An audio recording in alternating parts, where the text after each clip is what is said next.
Daily serial హరిత. రచన K Tayaramma గారు. నిన్నటి సంచిక తరువాయి. హరిత మంచం మించి దిగి గదిలోంచి బయటకు వచ్చింది.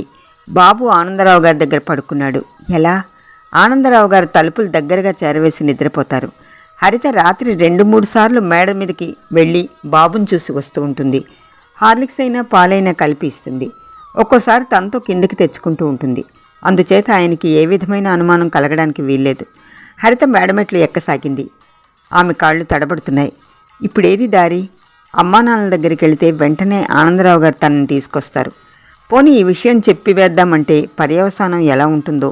మెల్లగా ఆనందరావు గారి గదిలో ప్రవేశించింది. బాబు మీద చెయ్యి వేసుకుని నిశ్చలంగా నిద్రపోతున్నాడు ఆనందరావు గారు. ఈనాటితో ఈ ఆనందాన్ని కరువు చేస్తోందా తను ఆయనకి? సన్నని నీటితెర కదిలింది హరిత కన్నుల్లో. ఆయన చెయ్యి మెల్లగా తప్పించి బాబుని తీసి ఎత్తుకుంది. నిద్రమాత్ర వేసుకున్న ఆనందరావు గారు నిశ్చింతగా నిద్రపోతున్నారు. సూట్ కేసులో 4 బట్టలు సర్దుకుని బాబునెత్తుకుని వీధిలోకి వచ్చింది. వీధంతా నిర్మానుష్యంగా ఉంది. వర్షం ఏకధాటిగా కురుస్తోంది. ఇంకా ఈ ఇంటితో తనకు రుణం తీరిపోయిందా? ఒక్కసారిగా వెనక్కు తిరిగి అనుకుంది. బుద్ధు కన్నీటితో నిలబడి ఉన్నాడు. వాణ్ణి వీడ్కొని రోడ్డు మీదకు వచ్చింది. ఖాళీ ట్యాక్సీ ఒకటి వెళ్ళిపోతోంది. దాన్ని ఆపి అందులో ఎక్కి కూర్చుని స్టేషన్ వైపుగా పోనివ్వమంది. వీధిలో ఏవో మాటలు, సన్నని ఏడుపులు, అంతా ఏదో హడావిడి. వీటితో ఉలిక్కిపడి అంతవరకు గతంలో తేలియాడుతున్న హరిత ఒక్కసారిగా వర్తమానంలోకి వచ్చిపడింది. తలుపు తీసుకుని వీధిలోకి వచ్చింది. ఎవరో చెప్పారు ముసలయ్య చచ్చిపోయాడని.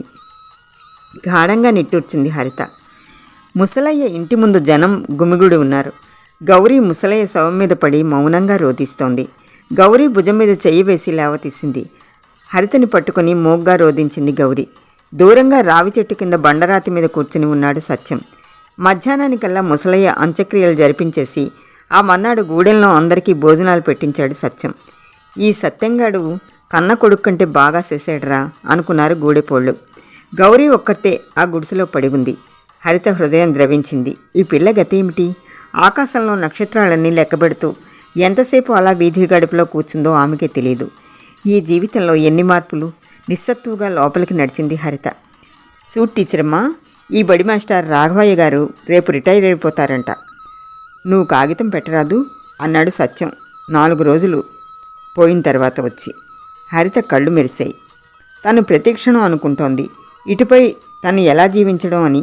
ఈ సమయంలో సత్యం మాటలు బీటలు వారిన భూదేవి మీద స్వాతి జల్లా అనిపించాయి. నువ్వు చెప్పినట్టు చేస్తాను సత్యం. నీకంటే ఆత్మీయులు ఎవరున్నారు? సశేషం.